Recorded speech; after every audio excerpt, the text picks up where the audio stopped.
always the dramatic one in our family. Growing up, she needed to be the center of every conversation and every event. If someone else got attention, she found a way to redirect it to herself. Birthday parties for other people became about her new outfit. Holiday dinners became about her problems at work. Family gatherings became stages for whatever performance she had planned that week.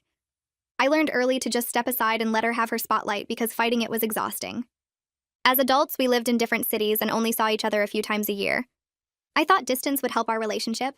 It didn't. Olympia still called constantly with emergencies that required my immediate attention. Her car broke down and she needed money. Her boyfriend left and she needed someone to listen for 3 hours. Her landlord was unfair, and she needed advice on how to handle it. Every conversation was about her and what she needed from me. I played the supportive sister role because that's what family does. Then she announced she was sick. It started with vague complaints about feeling tired all the time. Then she mentioned headaches that wouldn't go away. Then she said her doctor was running tests because something was wrong with her blood. Within 2 months, Olympia told our entire family she had a rare and serious illness that could be fatal. She didn't name the specific disease at first. She said the doctors were still figuring out exactly what it was, but the prognosis wasn't good. She cried on the phone with our parents. She sent long emotional texts to aunts and uncles about how scared she was. She asked everyone for support during the hardest time of her life. Our family rallied around her completely. Our parents flew out to stay with her for 3 weeks. Our brother took time off work to help with appointments. Relatives sent money to help cover medical expenses. Friends organized meal deliveries and cleaning services. People started online fundraisers without her even asking because they wanted to help. Olympia received thousands of dollars and countless hours of support from people who loved her and believed she was dying. I wanted to help too. I offered to fly out and stay with her. She said she appreciated the thought, but what would really help was money for treatments her insurance wouldn't cover. I sent her $2,000 without hesitation. She thanked me and said I was the best sister anyone could ask for. This went on for almost a year. Olympia updated everyone regularly about her condition. Some weeks were better than others according to her. She had good days where she felt almost normal, and bad days where she couldn't get out of bed. She described treatments and medications and side effects. She talked about doctors and specialists and second opinions. She knew all the right words to make everything sound real. I started getting suspicious around month 8. Something about her stories didn't add up. She mentioned a medication that I looked up and found was used for a completely different condition. She described a treatment that didn't exist for the illness she claimed to have. She talked about a specialist whose name I couldn't find in any medical directory. I asked questions that should have been easy to answer. She got defensive and accused me of not believing her. She said the stress of my doubt was making her sicker. She told our parents I was being cruel during her most vulnerable time. They called me and asked why I was making things harder for my dying sister. I felt guilty for doubting her. I apologized and stopped asking questions. And then I ran into her college roommate at a conference in the city where Olympia lived. This woman had been close with my sister for years, and I assumed she was helping with caretaking. When I asked how Olympia was doing, the roommate looked confused. She said she saw Olympia just last week at a concert, and she seemed totally fine. She said they went hiking together the month before. She said Olympia never mentioned being sick at all. I didn't say anything to the roommate. I just filed that information away and started paying closer attention. Over the next 2 months, I pieced together the truth. Olympia wasn't sick. She had never been sick. There was no rare illness and no treatments and no specialists. She made the entire thing up because she wanted attention and money and an excuse for why her life wasn't going the way she wanted. The illness explained why she couldn't hold a job. It explained why she needed financial help. It explained why everyone should feel sorry for her and give her whatever she needed. I told our parents what I discovered. They didn't believe me at first because they couldn't imagine their daughter would lie about something so serious. I showed them the inconsistencies I found. I printed everything out the night before. Screenshots of Kira's social media posts showing Olympia at concerts and restaurants during weeks she claimed to be bedridden. Medical research articles explaining what the medications she mentioned actually treat. Lists of the specialists she named with notes showing none of them exist in any hospital database. A timeline of her story with all the places where details changed or contradicted each other. I organized it all into folders with tabs and labels because I needed this to be clear and undeniable. My hands shook while I worked at my kitchen table past midnight, and I kept thinking about how this was going to destroy everything. But the alternative was letting the lie continue, and I couldn't do that anymore. I drove to my parents' house the next morning with the folders on my passenger seat. They felt heavy even though they were just paper. Mom opened the door looking worried because I'd called asking to talk about something important regarding Olympia. Dad was already sitting in the living room with his coffee, and I could tell from his face that he thought I was going to apologize for doubting my sister. I asked them to sit at the kitchen table instead because I needed space to spread things out. They exchanged glances but followed me. I put the first folder down in front of them and opened it to show the medication list. Mom picked up the paper and her hands started shaking as she read the names. I explained that the drug Olympia claimed was treating her blood disorder is actually used for diabetes. The treatment she described for her fatigue is a therapy that doesn't exist for any condition she mentioned. The specialist she said was overseeing her care has no medical license in this state or any neighboring state. Dad interrupted before I could continue. He said I must be misunderstanding the medical information because Olympia wouldn't lie about something this serious. His voice was firm, like he was talking to a child who didn't understand adult matters. I walked them through each piece of evidence slowly and carefully. I showed them the search results where I looked up every doctor name she gave us. I explained why the treatment protocol she described made no medical sense. I pointed out how she claimed to be on 3 medications that would never be prescribed together. Dad kept shaking his head and saying there had to be an explanation. Maybe the doctors use different names for things. Maybe I was looking at outdated information. Maybe Olympia simplified the details when she talked to us because we wouldn't understand the technical terms. I pulled out the next folder with Kira's social media posts. There was a photo of Olympia at an outdoor concert, smiling with a drink in her hand, dated during the week she told everyone she was too weak to get out of bed. Another picture showed her on a hiking trail with a group of friends, posted the same month she claimed to be starting an aggressive treatment that would leave her exhausted. A third image captured her at a restaurant with Kira and 2 other people, laughing at something off camera, during a time she said she was too nauseous to eat solid food. Mom started crying when she saw the photos. She said maybe Olympia was confused about the dates. Maybe the doctors made mistakes in explaining things to her, and she genuinely believed what she was telling us. Maybe she had good days where she felt well enough to go out, and we were judging her for trying to live normally despite her illness. Her voice cracked on the last words and tears ran down her face. I wanted to comfort her, but I couldn't stop now. I showed them the timeline where Olympia's story changed, depending on who she was talking to. She told Mom the illness affected her blood. She told Dad it was related to her immune system. She told our aunt it was a rare neurological condition. She told me it was something the doctors were still trying to identify. The details shifted constantly, but she always managed to sound convincing in the moment. Dad stared at the timeline for a long time without speaking. I could see him trying to find a way to make it all make sense, to find an explanation that didn't require accepting that his daughter had lied to him for a year. He finally said that sick people sometimes get confused about their conditions. The stress of illness can make details fuzzy. We needed to talk to Olympia directly, instead of making assumptions based on incomplete information. The conversation went on for 4 hours. They cycled through denial, then anger at me for investigating my sister like she was a criminal, then brief moments where I could see the horrible realization dawning on their faces before they pushed it away again. Mom cried through most of it. Dad's voice got harder and more defensive whenever I presented new evidence. They kept finding reasons why everything could be explained away, why their daughter couldn't possibly have done something this cruel and calculated. But by the end, even they couldn't ignore the weight of everything I'd shown them. Dad finally said they would confront Olympia together as a family. Mom quickly added that we needed to hear her explanation before jumping to conclusions. They both looked 10 years older than they had when I arrived. I left the folders with them and drove home feeling sick. I sat in my car in the driveway for 20 minutes before I could make myself go inside. Then I called Dante. I expected him to be as angry as I was when I told him what I'd discovered. Instead, the line went completely silent. I said his name twice before he responded. His voice was flat and empty when he finally spoke. He told me he took unpaid leave from work to help Olympia with appointments. He maxed out a credit card paying for things she said insurance wouldn't cover. He rearranged his entire life for 3 months because he thought his sister was dying, and now he felt like the biggest idiot alive. I could hear him breathing hard on the other end of the line. He said he wanted to drive to her apartment right now and confront her. His voice was shaking with rage. I told him we needed to do this as a family with our parents present, not just show up at her door. He argued that she didn't deserve a carefully planned intervention. She deserved to face what she'd done immediately. But I convinced him that confronting her alone would let her manipulate the situation and turn everyone against him. He went quiet again before agreeing reluctantly.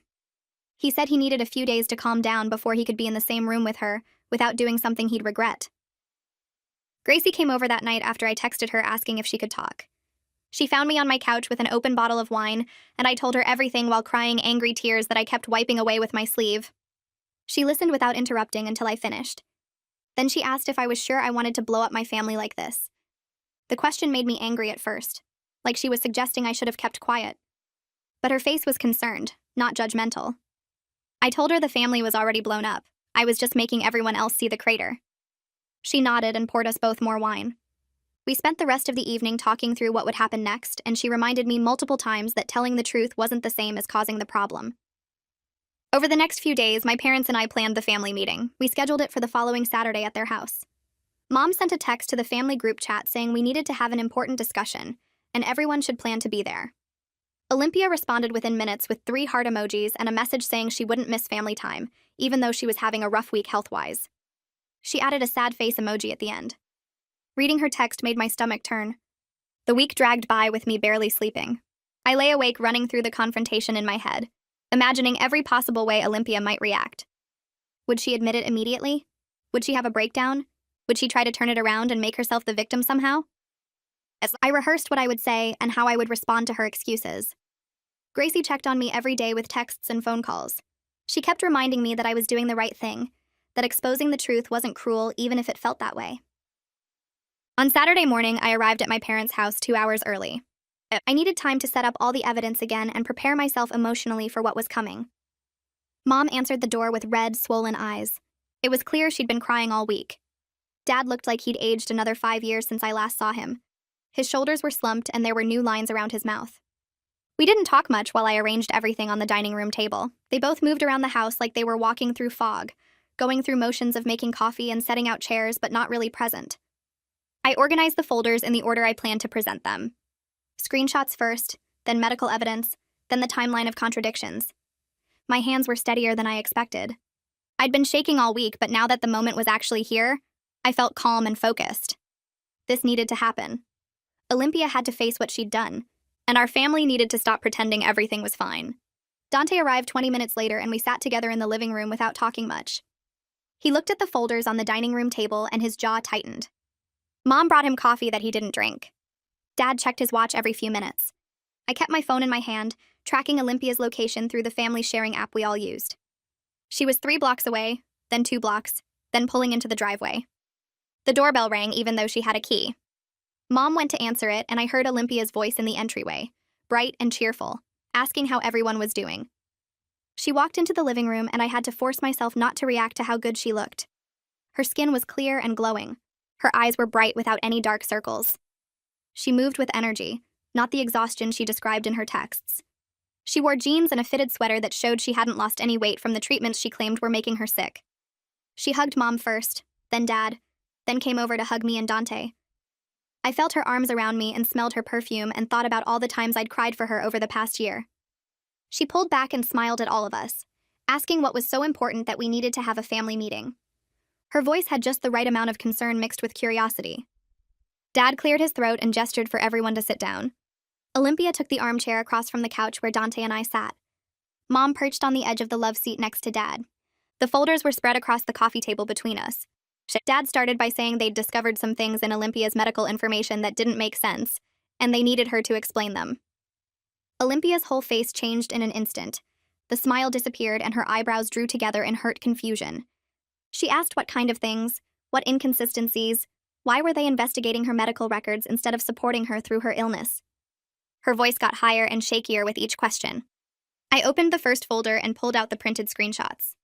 I laid them on the table one by one while Olympia watched. The medication she'd mentioned that was used for a completely different condition. The specialist whose name didn't appear in any medical directory.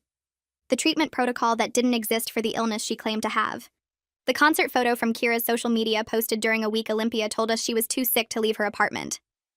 Olympia's eyes moved from paper to paper, and I watched panic start to show in her expression. She interrupted before I finished, her voice getting defensive.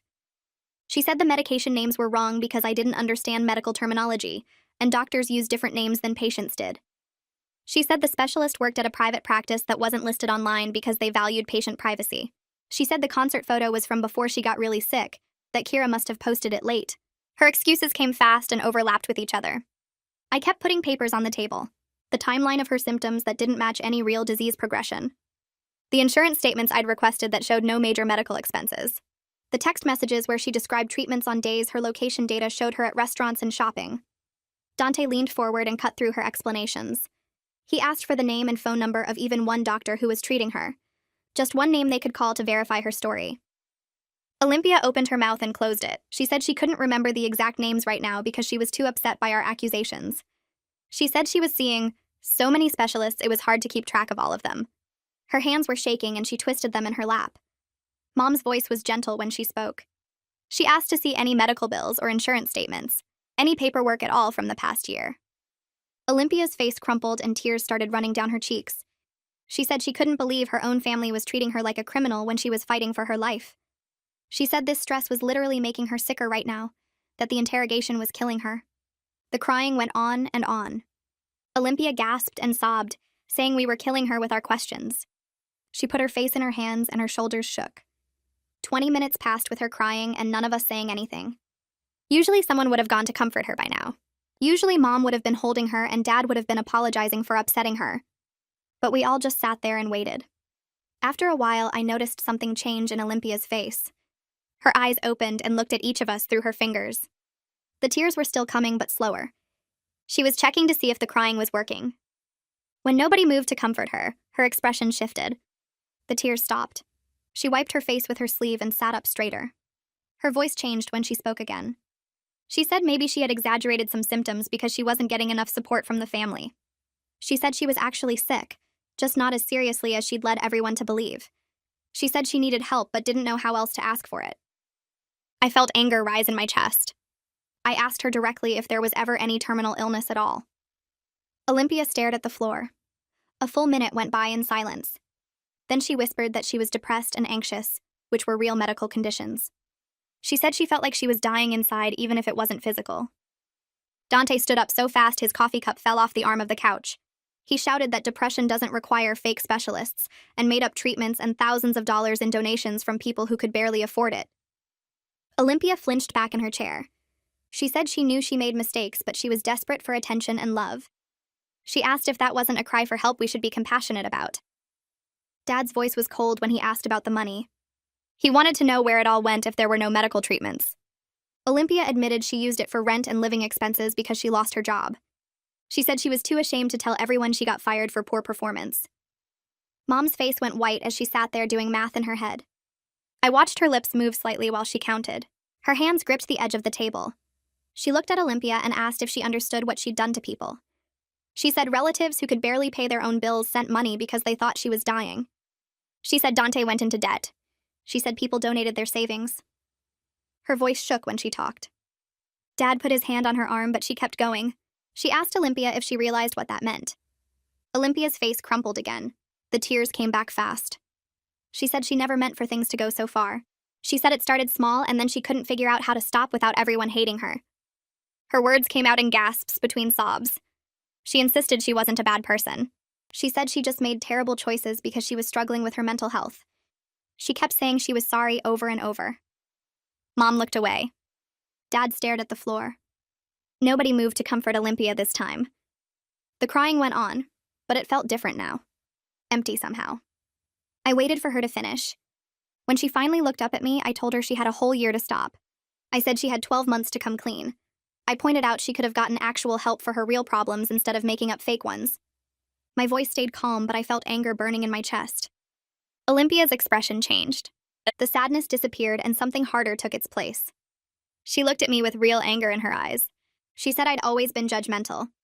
She said I acted perfect and never understood what it was like to struggle. She said I made everything look easy and never had compassion for people who weren't as put together as me. I almost laughed at that. I wanted to list all the times I'd helped her over the years, all the money I'd sent, all the hours I'd listened, all the advice I'd given.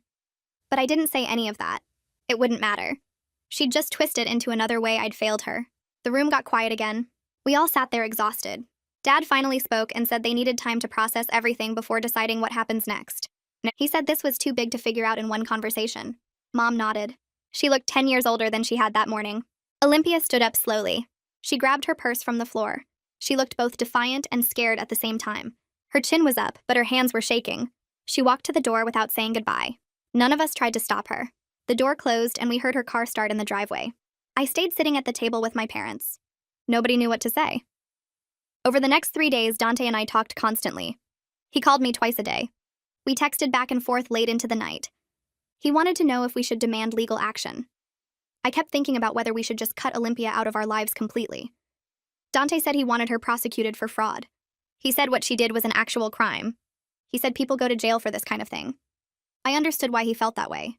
He'd maxed out his credit card. He'd taken unpaid leave from work. He'd rearranged his entire life for her fake illness.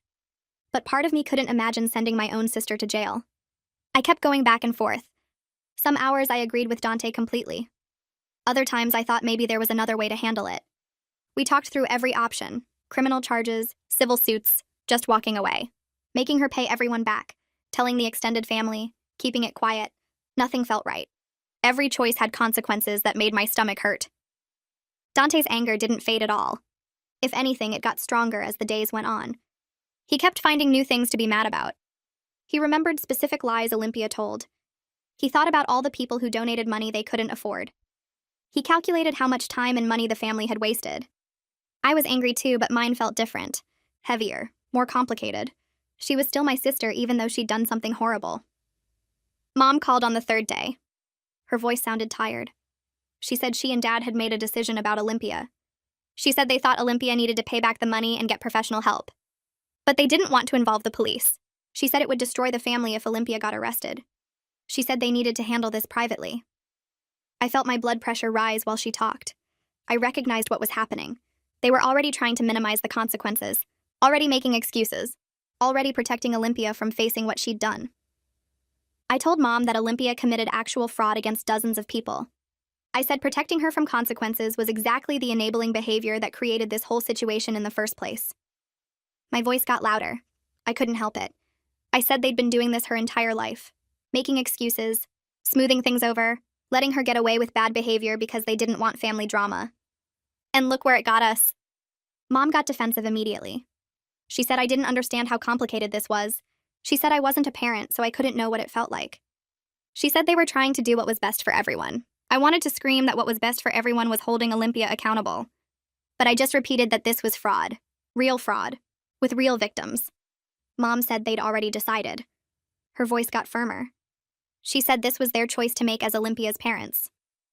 I called Dante right after I hung up with Mom. I told him what our parents decided. He was quiet for a few seconds. Then he said he wanted to do a three-way call with them. I set it up and we all got on the line together. Dante didn't waste time. He told our parents that if they didn't hold Olympia accountable, he was done with the entire family.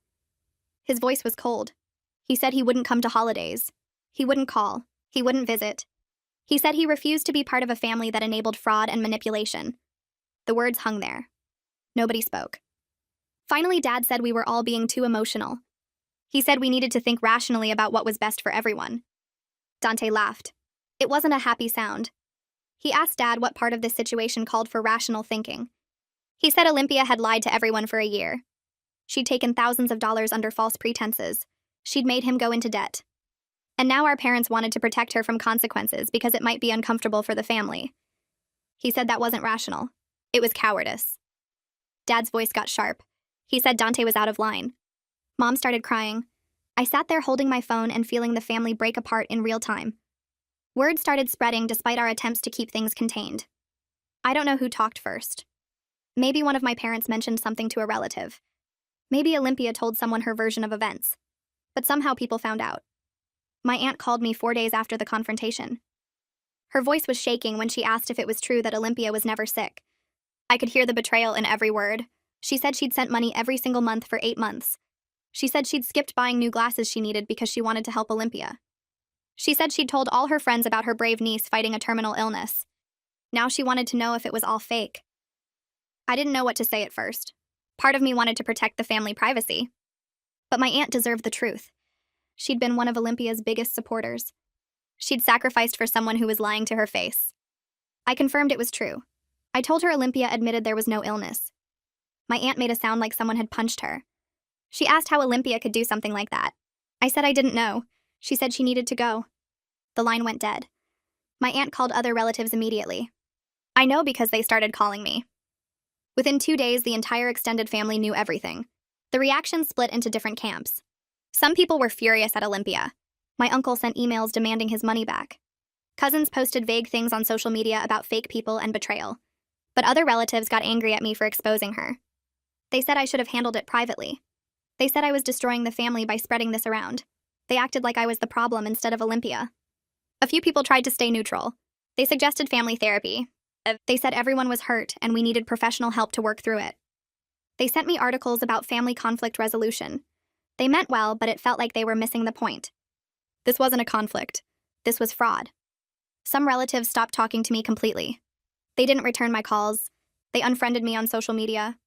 I watched the family divide into sides like we were going through a divorce. People who'd known me my whole life suddenly treated me like I'd done something wrong. All because I told the truth about what Olympia did. My uncle's email arrived 3 days after the family found out. I opened it and read the first line demanding that Olympia return the $3,000 he sent during her fake illness. His words got sharper as the email went on. He said he'd already contacted a lawyer about small claims court. He said he'd given her 2 weeks to respond with a payment plan, or he'd file the paperwork. He copied the entire family on the email. Within hours, other relatives started sending similar messages. My aunt wanted her money back. 2 cousins demanded repayment. A second uncle said he felt betrayed and wanted every dollar returned immediately. The emails kept coming all afternoon. Then Olympia sent a mass text to everyone. She said she couldn't believe her own family was attacking her when she was already suffering. She said the harassment was making her want to hurt herself.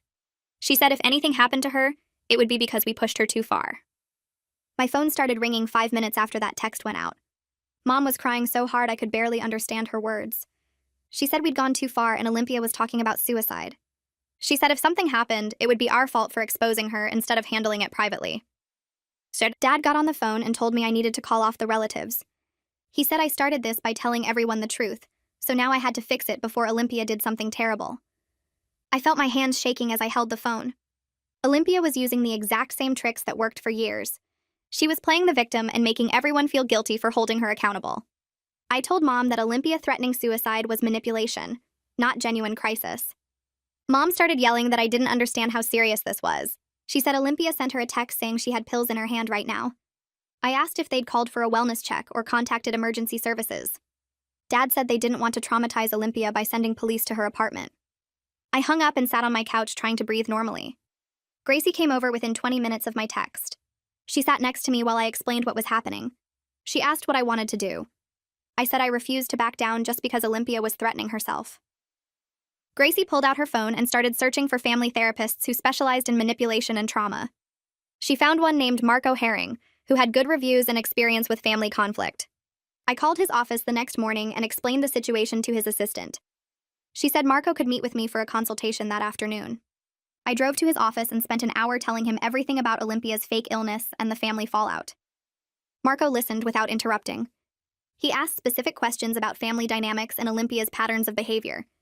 He said he could facilitate a mediated conversation if everyone agreed to participate. He said the goal would be working toward accountability rather than just venting anger.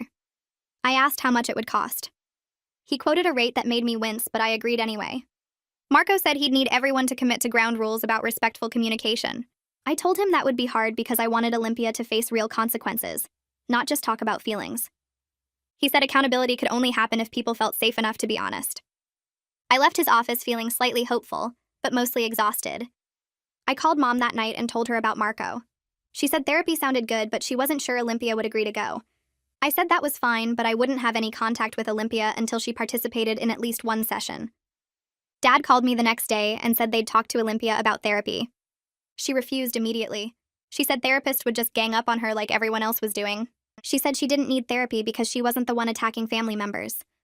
Mom tried reasoning with her, but Olympia wouldn't budge. I told Dad that was Olympia's choice, but mine was to maintain my boundary. Dante called and said he was doing the same thing. He told our parents they could have a relationship with Olympia if they wanted, but he wouldn't be around her until she took real steps toward making things right. Mom called me crying again 2 days later. She said they'd told Olympia they wouldn't have contact with her until she agreed to one therapy session. Olympia apparently screamed at them for abandoning her. But the next morning she texted saying she'd go to one session just to prove everyone wrong about her. Marco scheduled the session for the following week. I drove to his office feeling sick to my stomach. Mom and Dad arrived first, both looking like they hadn't slept. Dante showed up right before the appointment started. Olympia walked in last, her face set in an expression of wounded dignity. Marco welcomed everyone and gestured to chairs arranged in a circle. He started by establishing ground rules about speaking respectfully and not interrupting. He said the focus would be on moving forward rather than attacking each other. I felt frustration building immediately, because I wanted Olympia to face exactly what she did. Marco asked Olympia to explain in her own words what happened and why. She took a deep breath and launched into a story about struggling with depression for years. She said she made poor decisions because her mental health was so bad. She described feeling desperate for connection and support, but not knowing how to ask for it properly. She said the fake illness started as a small exaggeration that spiraled out of control. She cried while talking about how ashamed she felt now. She said she never intended to hurt anyone and she understood why people were angry. The whole speech sounded carefully crafted to make her look like a victim of her own mental illness, rather than someone who deliberately manipulated people. Marco thanked her for sharing and turned to me. I looked at Olympia and started listing everything she actually did. I talked about how she researched medical terminology to make her lies sound convincing. I described the consistent pattern of deception over months, not just one mistake. I explained how she manipulated people's genuine love and fear to get money and attention. I said this wasn't poor judgment from depression, it was calculated fraud. Marco asked Olympia how she responded to hearing my perspective. Olympia wiped her eyes and said she understood why I saw it that way. She admitted the deception was more extensive than she initially acknowledged, but she insisted her mental state at the time made it hard for her to think clearly. She said depression and anxiety impaired her judgment about right and wrong. Marco asked what she was doing now to address her actual mental health issues. Olympia said she was looking into therapists but hadn't found the right fit yet. She mentioned she'd researched some options online. Dante leaned forward in his chair and asked if she felt remorse for the specific harm she caused. He listed his credit card debt from helping her. He mentioned our parents' stress and wasted time. He brought up relatives who sacrificed their own needs to support her fake illness. He asked if she actually felt sorry for those concrete consequences. Olympia said of course she felt terrible about everything, but her tone sounded defensive rather than genuinely apologetic. She said she was doing her best to cope with the guilt, while also dealing with everyone's anger. Marco guided the conversation toward discussing concrete steps for accountability and repair. I proposed that Olympia create a written list of everyone she owed money to. I said she needed a realistic repayment plan with specific amounts and dates. I added that she should attend regular therapy with proof of attendance that she could share with the family. Mom nodded slowly and said those seemed like reasonable requests. Olympia looked at the papers in front of her and shook her head. She said paying everyone back was impossible because she could barely cover her rent and groceries each month. I felt my jaw tighten as I listened to her make excuses about her tight budget.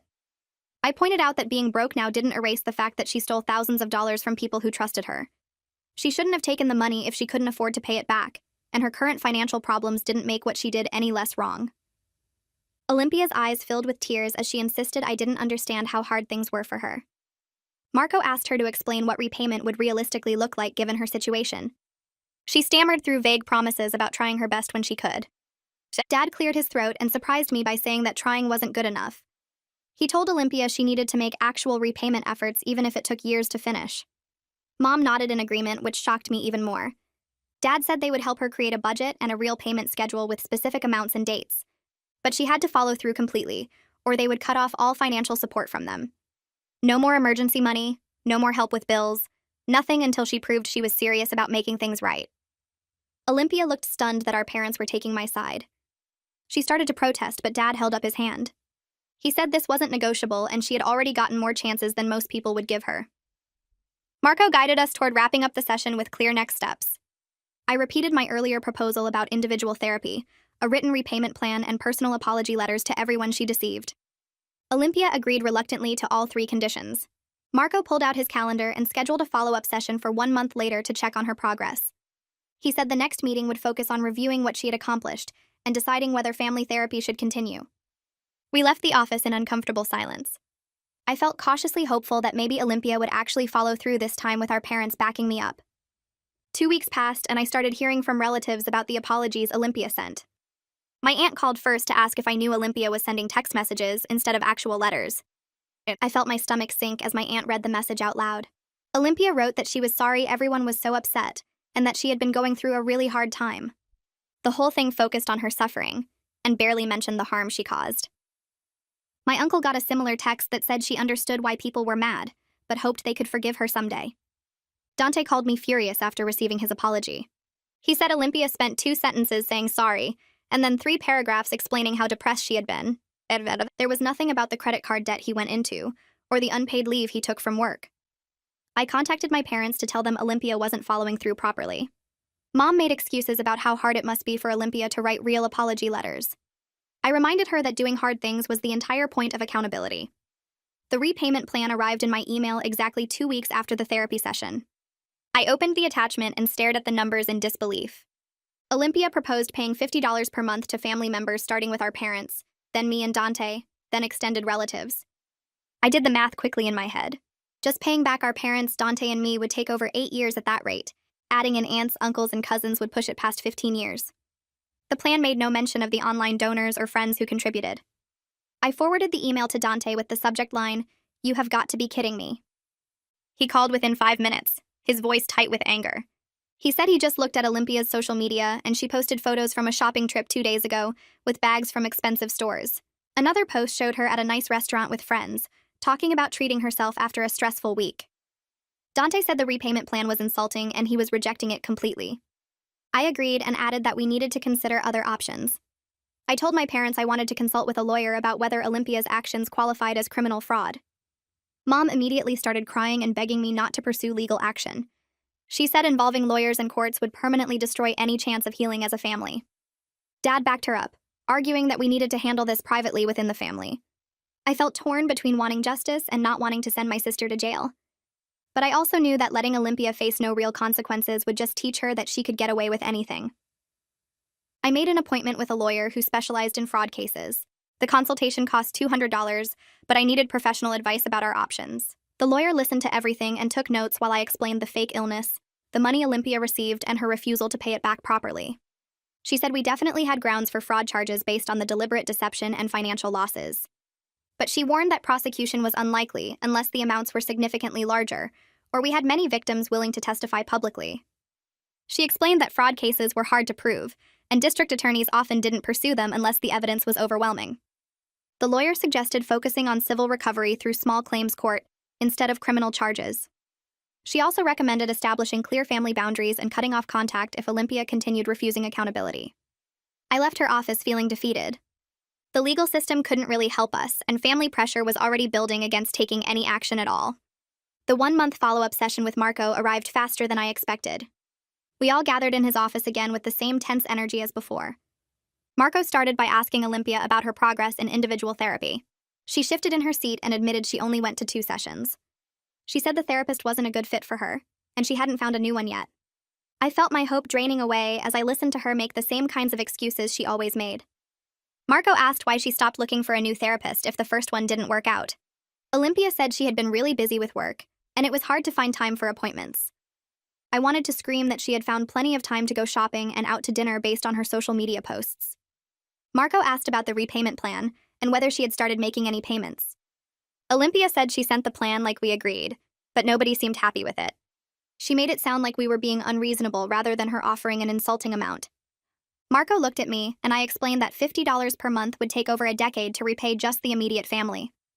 I mentioned that Olympia was posting about buying new clothes and eating at restaurants while claiming she couldn't afford more than $50 monthly. Olympia got defensive and said I was spying on her social media and twisting everything. She insisted those were old photos she just posted recently. Marco held up his hand to stop the argument.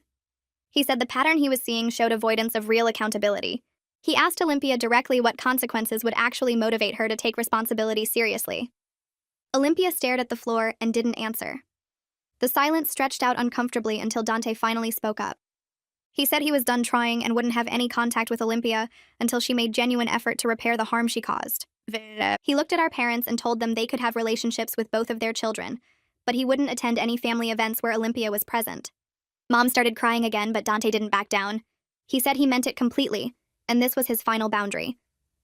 I turned to Olympia and spoke the words I'd been holding back for weeks. I told her I loved her but couldn't have a relationship with someone who refused to see the harm they caused. She stared at me like I'd slapped her across the face. Her eyes filled with tears, and she said we were abandoning her when she needed family support most. She said this proved we never really cared about her at all. She said if we actually loved her, we'd help her through this hard time instead of punishing her. I felt the familiar pull to comfort her and take back my words. But I stayed quiet and let her accusations hang in the air between us. She grabbed her purse and walked out of Marco's office without looking back. The door clicked shut behind her, and the 3 of us sat in heavy silence. Mom called me 2 days later, crying so hard I could barely understand her words. She said the family was falling apart, and she didn't know how to fix it. Dad got on the phone and asked if I could just try one more time to work things out with Olympia. I explained that I would have a relationship with them separately, but I wouldn't pretend everything was fine. I told them I loved them both, but enabling Olympia's manipulation wasn't helping anyone. Mom said I was being too harsh, and Olympia was still my sister no matter what she did. I reminded them that being family didn't mean accepting abuse and fraud without consequences. Dad argued that families work through problems together instead of cutting each other off. I said working through problems required both people to acknowledge the problem existed. The call ended with Mom crying again and Dad saying they needed time to think about everything. I started seeing a therapist named Dr. Sands the following week. Gracie had been amazing support, but I needed professional help processing the mess my family had become.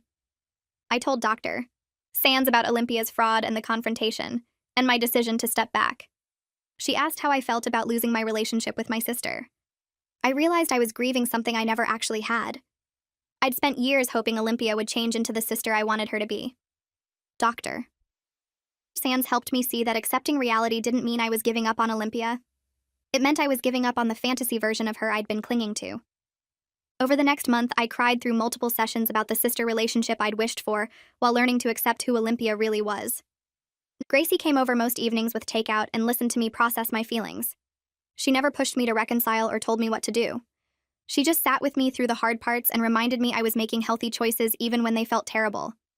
We watched mindless TV shows and she made me laugh when I needed distraction. Some nights we talked for hours about family dynamics and boundaries. Other nights we just existed in the same space without needing to fill the silence. Having her steady presence kept me grounded when everything else felt chaotic. My phone started buzzing with messages from extended family members. My aunt texted to thank me for exposing the truth. She said she'd suspected something was off, but felt too guilty to question someone who was supposedly dying. She apologized for not trusting her instincts earlier. My uncle sent a long email saying he respected my courage in speaking up when it would have been easier to stay quiet. 2 of my cousins reached out saying they were glad someone finally held Olympia accountable. But my other aunt stopped responding to my texts entirely. My grandmother left a voicemail saying I should be ashamed of myself for tearing the family apart. 3 relatives unfollowed me on social media. I heard through Mom that several family members were calling me dramatic and saying I was making the situation worse than it needed to be. The family split into clear camps with some people supporting truth and accountability, while others blamed me for destroying family unity. Mom called 6 weeks after the confrontation to tell me Olympia had sent money to a few relatives. She said Olympia gave our aunt $20 and sent $50 to our uncle. Mom's voice had this hopeful tone like these tiny payments proved Olympia was changing. I asked if $50 made up for the $3,000 our uncle had donated. Mom said it was a start, and we should encourage progress instead of criticizing every step. I pointed out that Olympia was posting photos of new clothes and restaurant meals on social media, while claiming she could only afford minimal payments. Mom got defensive and said maybe those were old photos or gifts from friends. I told her I wasn't going to celebrate the bare minimum when Olympia was clearly choosing to spend money on herself, instead of making real restitution. Mom said I was being unforgiving and Olympia was trying her best. We ended the call agreeing to disagree. 3 months after the initial confrontation, Dad called with news about Olympia. He said she'd lost another job and was asking family members for money again. This time she wasn't claiming illness as the reason. She told everyone she was struggling financially and needed help with rent. Dad said several relatives had refused to give her anything. My aunt told Olympia she needed to pay back what she already owed before asking for more. My uncle said he wouldn't send another dollar until he saw consistent repayment. Dad sounded worried about Olympia's financial situation. I felt zero sympathy. She'd brought this on herself through her own choices, and now she was facing the natural consequences of burning every bridge she had. Mom texted me a week later, asking if I'd consider reconciling with Olympia, now that she was struggling. She said Olympia could really use family support during this difficult time. I called Mom back and explained the difference between struggling and taking accountability. I said Olympia struggling financially wasn't the same as Olympia acknowledging what she did and making genuine efforts to repair the harm. I told Mom that helping Olympia avoid consequences wouldn't teach her anything, except that manipulation still worked. Mom argued that family helps each other no matter what. I said real help meant letting people face the results of their actions so they could learn and grow. Mom said I sounded cold and heartless. I said I sounded like someone who finally understood that love sometimes meant stepping back instead of enabling. I started having regular phone calls with my parents where I set clear rules about our conversations. I told them I wanted to maintain a relationship with them, but I wouldn't discuss Olympia's drama or be pressured to reconcile. The first few calls felt awkward with obvious gaps where they wanted to mention Olympia, but stopped themselves. Dad would start a sentence about family plans and then trail off when he remembered I wouldn't attend anything with Olympia present. Mom would mention something funny that happened and then catch herself before saying Olympia's name. But gradually, the conversations got easier. We talked about their garden and my work and movies we'd watched. We shared recipes and funny stories about neighbors. We found ways to connect that didn't revolve around Olympia's chaos. It wasn't the family dynamic I'd grown up with, but it was healthier than what we'd had before. Dante called me every Sunday evening and we talked for at least an hour. We compared notes about our parents and supported each other's boundaries. He told me about his therapy sessions and how he was working through his anger at Olympia. His therapist was helping him accept that he couldn't control Olympia's choices or force her to change. Dante said he was learning to let go of expecting her to become someone different. We talked about our childhood and how we'd both learned to manage Olympia's drama in different ways.